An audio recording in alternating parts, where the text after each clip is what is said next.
Following the departure of Edouard Mendy to Saudi Arabia and Kepa Arrizabalaga to Real Madrid, Chelsea once again looked to the market to find a new man to stand between the sticks. The London club have already added former Brighton keeper Robert Sanchez to the squad in a deal worth around £25 million, but Chelsea aren't done yet. Hello everybody, ladies and gentlemen, boys and girls, welcome back to the Quick Take.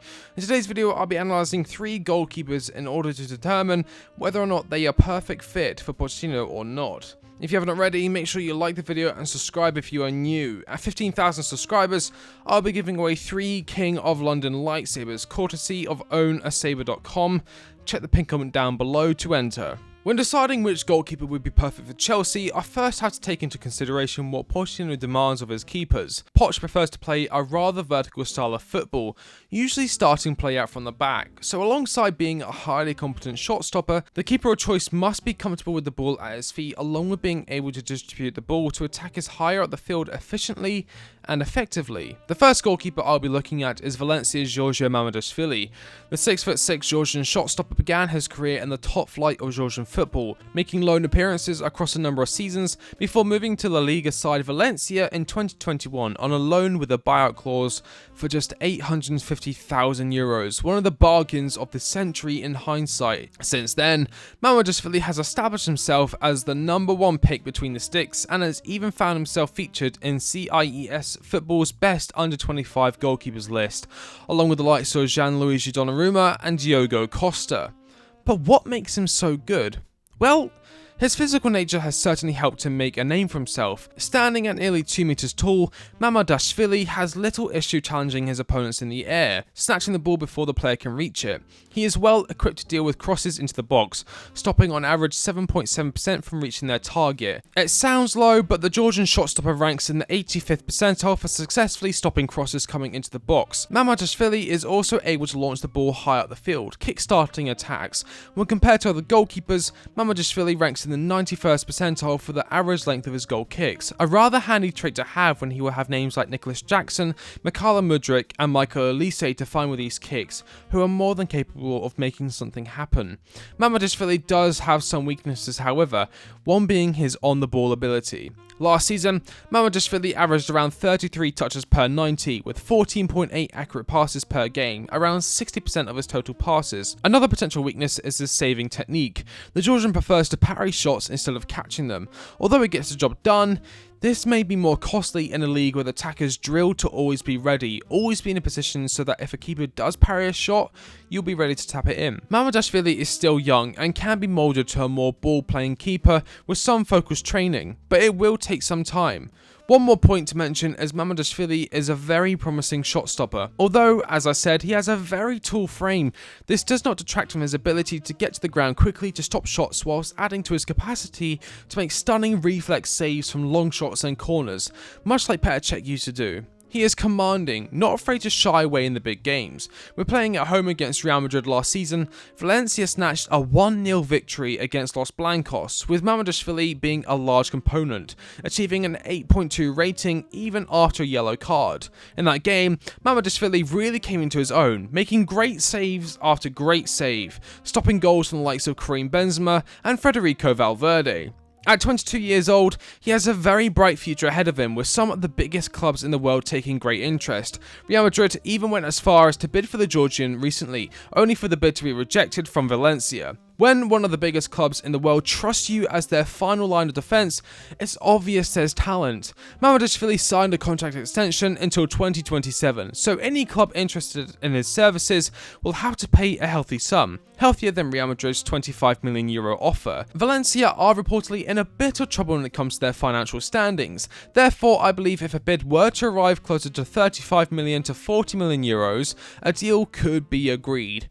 But would Pochettino want him? Well, as discussed earlier, Pochettino likes to play out from the back. Although Mamardashvili is fairly competent when it comes to launching accurate goal kicks far up the field, his on-the-ball ability leaves room for improvement. And when it comes to the goalkeeping position, you can't mess around. Having a strong keeper can make or break a season.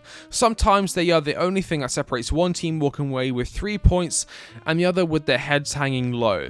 I think, compared to another goalkeeper on this list, Mamardashvili could be passed up upon by the Argentinian coach, although even with his shortcomings, I still rate him very highly. The second goalkeeper I believe Chelsea should look to sign following Kepa's move to Real Madrid falls in line with the club's current acquisition of Brazilian youth talent. It's Bento of Atletico Paranaense. Now, I understand not everyone watching this video will have heard of Bento, so let me clue you in. Bento, or better known as just Bento, was born on the 10th of June 1999 in Curitiba, Brazil, a city in the south of the country known for its well-educated populace. Curitiba has the lowest illiteracy rate compared to other Brazilian cities. Congratulations to them. Bento joined the Paranaense Academy when he was just 14 years old. He would be officially promoted to the first team in 2020, however he faced stiff competition for playing time. There were 4 other keepers ahead of him. This didn't stop Bento and his ambition as he signed a contract extension up until 2023. It would be, strangely, COVID that would allow Bento to make his official debut, as 2 of the goalkeepers ahead of him would test positive for the virus that has affected many millions across the world. 3 days later, Bento would make his debut in the Brazilian Serie A in a 3-0 loss. This would hurt the drive and mental fortitude of many young keepers, but not Bento. He took this loss and worked harder in training. He held a mirror up to himself and chipped away the rough edges. The decision was then made to promote Bento to second choice keeper behind Santos, his talent and promise evident from the few appearances he did make that season. In 2021, Santos would move to Flamengo and Bento would officially become the #1 keeper for Paranaense, a somewhat rags to riches story. As a player, Bento takes on some of the traits of the most successful Brazilian goalkeepers in world football today in Alisson and Ederson. He likes to press slightly out of his box when his team are in possession, giving his side an extra defensive passing option. Speaking of passing, Bento has developed as a comfortable ball-playing keeper with the future style of football in mind. Bento is a quality shot stopper. This is far from a weakness. He is very aware of his positioning, which helps him cover all angles from shots inside and outside the box. Last season, in 17 appearances, Bento made 29 saves from inside the box and 27 from outside the box. He is rather brave, unafraid to rush players in the box, making himself as big and wide as possible. Bento is 6'3" and he uses every inch of his frame to his advantage. Much like Mamardashvili, Bento is rather adept at blocking crosses, ranking in the 83rd and 89th percentile for crosses faced and crosses stopped. Another stat which shows Bento's worth is, and bear with me, post-shot expected goals minus goals allowed. If a player has a positive score in the stat, it means they are above average at stopping shots. Bento has a positive score of 0.19, very impressive. Bento is like a cat at times between the sticks, swiping balls off the line, diving into the corner effortlessly. There is only one word to describe it: talent. His reflexes are second to none. I'm honestly surprised he hasn't gone to Barcelona or Real Madrid yet. Watching him make saves is inspiring and a real treat. Goalkeeping is an art and he personifies it.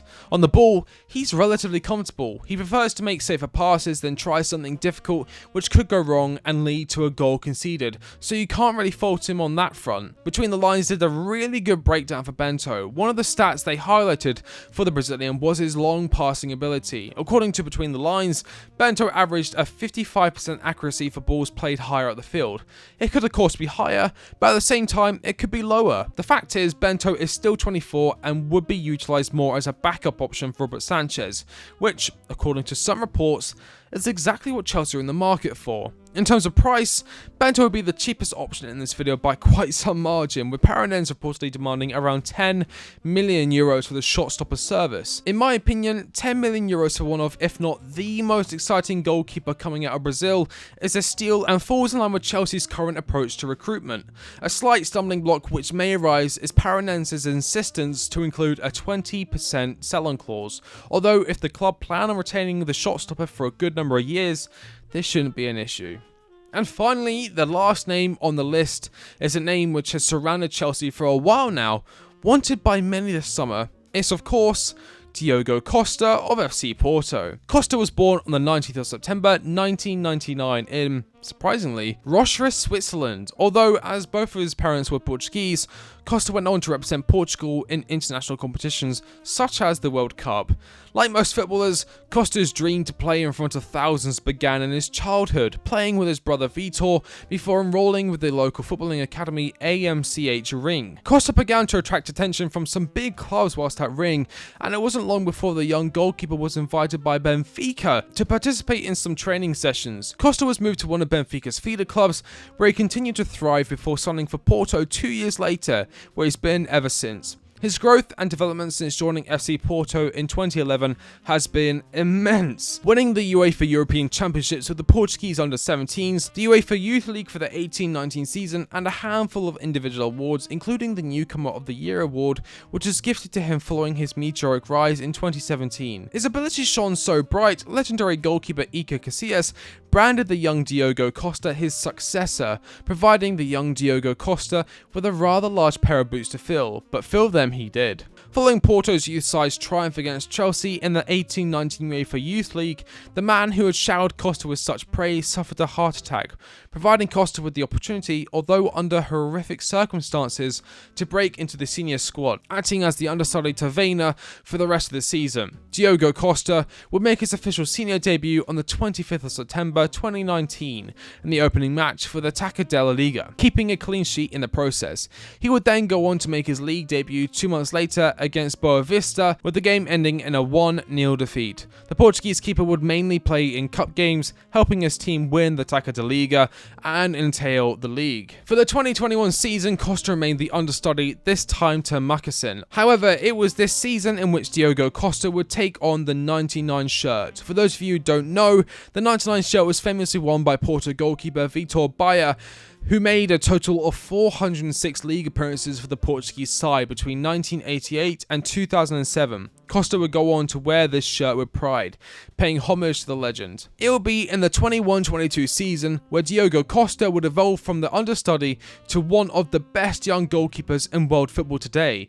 Costa was afforded the chance to start the season as the number 1 pick between the sticks as injury struck Makasin. To say he took this opportunity with both hands would be an understatement, as he would go on to be awarded the Goalkeeper of the Month award for September, before helping his side produce a 16-game unbeaten streak whilst keeping a total of 8 clean sheets during this process, snatching every Goalkeeper of the Month award between December and March. And just like that, he was a superstar. Porto would go on to win the domestic double, with Costa making his way into the league's team of the season. When taking a look at his metrics, Diogo Costa is certainly the most impressive out of the three. For goals against, Costa averages 0.69 goals per 90, ranking him in the 98th percentile, with a save percentage of 76.3%, better than 76% of all other keepers. He stands out for post-shot expected goals at 0.75, ranking him in the 99th percentile, whilst also ranking very highly for passes attempted at 32.56 per game, ranking him in the 94th percentile. As mentioned earlier, Pochettino likes to build out play from the back, and with his high passes attempted per 90 metrics, he would certainly be comfortable playing a more ball-playing keeper role. The Portuguese man is quick to react to oncoming offences. He likes to rush out from his line either to win the ball and clear it, or to reduce the potential goal-scoring gap available to his opponent. His reflexes are impressive, but unlike Mamardashvili, who likes to punch the ball away or tip it over the bar, Costa likes to try and catch the ball whenever possible, ensuring any attacker who ran into the box anticipating a rebound will be left disappointed. This is a very handy trait to have, especially if a move to Chelsea were to materialise.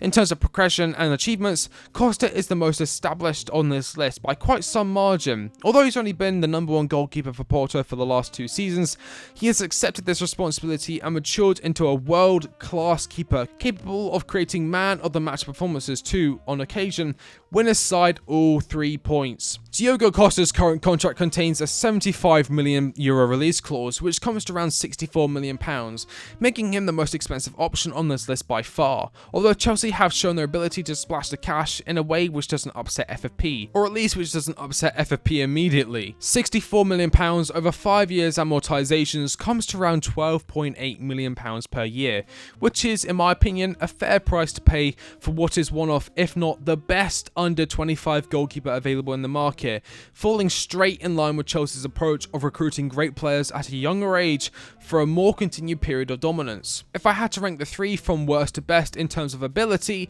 potential and value for money, I'd have to go with Giorgio Mamardashvili at third, Bento in second, and Diogo Costa at the number 1 spot. I don't believe Robert Sanchez has been brought in with the notion of him being the number 1 goalkeeper for years to come. I think he'd be a very competent backup option, but not number 1. Although I rate Mamardashvili and I think he's an excellent shot stopper, I do think his frailties and his ball playing ability will haunt him when faced with the Premier League's high press and Pochettino's passing demands. Bento would probably be the smartest choice in terms of price and potential. His talent is certainly prevalent. I do think he's ready for the next move in his career.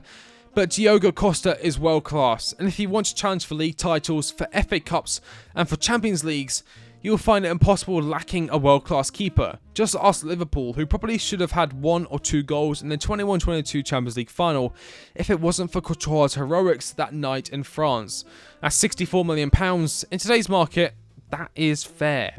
And that is why I believe Diogo Costa is the perfect goalkeeper for Chelsea Football Club.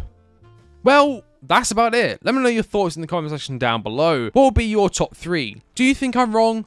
What are your thoughts regarding Bento? I'll be reading every single comment and responding to as many as possible. If you like the video, don't forget to smash the like and subscribe. I've been The Quick Take, and I'll catch you in the next one. See you later.